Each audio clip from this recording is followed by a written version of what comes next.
Hello friends, hi అండి. అందరు ఎలా ఉన్నారు? బాగున్నారా? నేను కూడా చాలా చాలా బాగున్నానండి. ఈరోజైతే మనం మటన్ కర్రీ చేయబోతున్నాము. ఇదైతే టేస్ట్ అయితే చాలా బాగుంటుందండి. ఇదైతే పాతకాలం నాటి మటన్ కర్రీ. ఇది అమ్మమ్మలు ఎలా చేసేవాళ్ళో నేను కూడా అలాగే చేసి చూపెడుతున్నాను చూడండి. దానికోసం ముందుగా మనం మటన్ తీసుకొని నీట్గా క్లీన్ చేసి పెట్టుకున్నామండి. నీట్గా క్లీన్ చేసి పెట్టుకొని ఒక గ్లాస్ వాటర్ వేసామండి. ఆ వాటర్ వేసేసి మనం బాయిల్ చేసుకోవాలి. వాటర్ వేసాక కొద్దిగా మనము ఆయిల్ వేసుకోవాలండి. ఆయిల్ వేసుకుంటే తొందరగా బాయిల్ అవుతుంది మనకి. చూడండి, ఇలాగైతే మనం బాయిల్ చేసుకోవాలి. మటన్ అయితే మనకు ఉడుకుతుంది చూడండి. ఇలాగా ఉడుకుతున్నప్పుడే మనము కొంచెం సాల్ట్ ఉన్న పసుపు అయితే వేసుకోవాలండి. వేసుకొని అయితే మనము బాయిల్ చేసుకోవాలి. మటన్ని మంచిగా ఉడికించుకోవాలండి. నేనైతే కుక్కర్లో ఉడికించుకోవట్లేదు. అప్పట్లో కుక్కర్లో లేవు కాబట్టి మనకి ఇలాగే ఉడికించుకునే వాళ్ళండి. సో నేను కూడా అలాగే ఉడికిస్తున్నాను చూడండి. వాటర్ వేసేసి చాలా చక్కగా ఉడికిస్తున్నాను ఇలాగ నీట్గా. చూడండి, పసుపు సాల్ట్ వేసేసి ఉడికించుకోవాలండి మనము. చూడండి, ఇప్పుడైతే మొత్తం ఉడికిపోయింది మనకి. కొద్దిగా కూడా వాటర్ లేకుండా ఉడికిపోయిందండి. సో కొంచెం వాటర్ ఉండాలి, కానీ వాటర్ లేకుండా ఉడికిపోయింది. నేను చూసుకోలేదు చూడండి.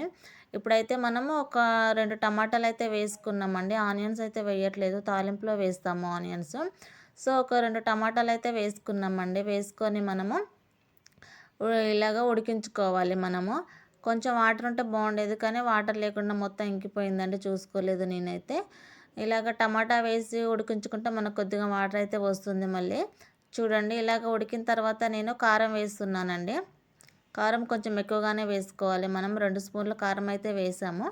కారం కూడా వేసేసి మనం ఇలాగ కలుపుకోవాలండి నీట్గా. చాలా చక్కగా కారం అంతా మటన్కి పట్టేలాగైతే కలుపుకోవాలి. టేస్ట్ అయితే చాలా బాగుంటుందండి.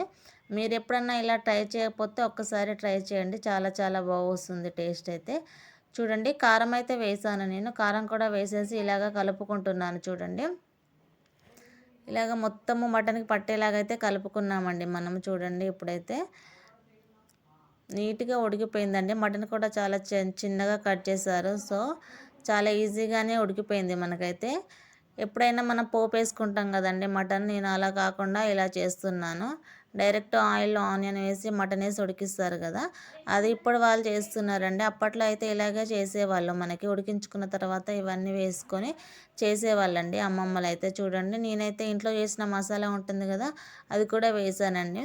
వేసేసి కొద్దిగా అయితే వాటర్ వేసాను. వాటర్ వేసేసి ఇలాగ మనం ఇప్పుడు తాలింపు పెట్టుకోవాలండి మటన్ని. చూడండి, ఇప్పుడైతే మనము ఒక గిన్నెలో అయితే వేసుకున్నాము. వేసుకొని ఇప్పుడు మనమైతే తాలింపు అయితే పెట్టుకోవాలి. సో ఒక గిన్నె అయితే తీసుకున్నానండి నేను. ఒక బౌల్ తీసుకున్నాను. తీసుకొని ఆయిల్ వేస్తున్నాను చూడండి. ఇలాగా ఆయిల్ అయితే వేసుకోవాలి మనము. అదే బౌల్లోకి ఆయిల్ వేసుకున్నామండి. మటన్ ఉడికించుకున్న బౌల్లోనే ఆయిల్ వేసుకున్నాము. ఆయిల్ వేసుకొని హోల్ గరం మసాలా ఉంటుంది కదండి, అదైతే వేస్తున్నాను చూడండి. హోల్ గరం మసాలా వేసాక మనము ఆనియన్స్ అయితే వేసామండి. ఆనియన్ కూడా కొద్దిగా వేగాలి మనకు. ఎవరైనా మన ఛానల్ ఫస్ట్ టైం చూస్తున్నట్టయితే లైక్ చేయండి, షేర్ చేయండి.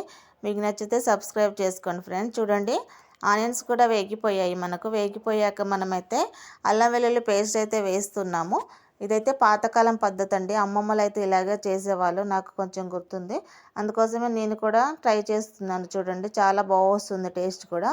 అల్లం వెల్లుల్లి కూడా వేసేసి మనము ఒకసారి అయితే కలుపుకున్నామండి. చూడండి, ఇలాగా పచ్చివాసన పోయేంత వరకు అయితే మనము కలుపుకోవాలి. ఇలాగ వేయించుకోవాలండి. ఇలాగ వేయించేసుకొని మనము ఇంకా మటన్ అయితే వేసుకోవాలి. ఉడికించుకున్న మటన్ ఉంటుంది కదండి, అదైతే వేసుకోవాలి మనము. వేసేసుకొని మనము కలుపుకుంటే మనకైతే మటన్ కర్రీ అయితే రెడీ అయిపోతుందండి. చాలా చాలా బాగా వస్తుంది పాతకాలం పద్ధతిలో. మీరు కూడా ఒక్కసారి అయితే ట్రై చేయండి, చాలా చాలా బాగా వస్తుంది. చూడండి, ఇప్పుడైతే మనము పోపులో వేసుకున్నామండి. వేసుకొని చూడండి, ఇప్పుడైతే మేము సినిమాకి అయితే వెళ్ళాము.